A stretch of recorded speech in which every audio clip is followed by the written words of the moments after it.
Kaya dito na tayo, madam.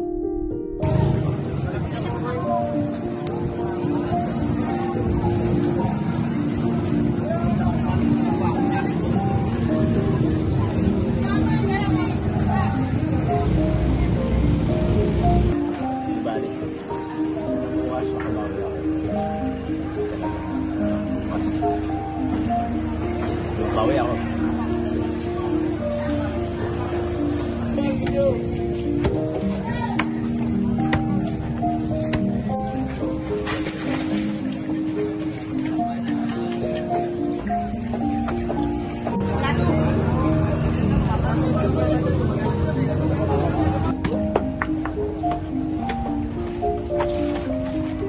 Ako, Anton, wag mo naman encourage si ma'am na mag-asawa agad.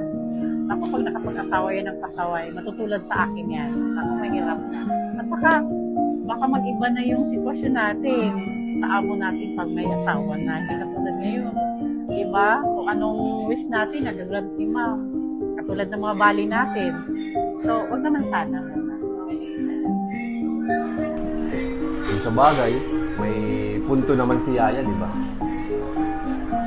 Basta ako, alam ko naman na matalino naman si Madam. Tagay.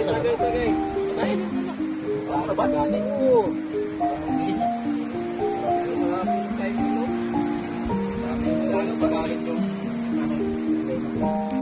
Wala na nga po pera eh. Ganyan pa kayo eh.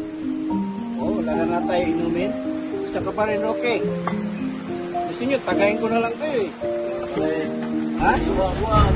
Ha? Hey!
Nagawala si Simon.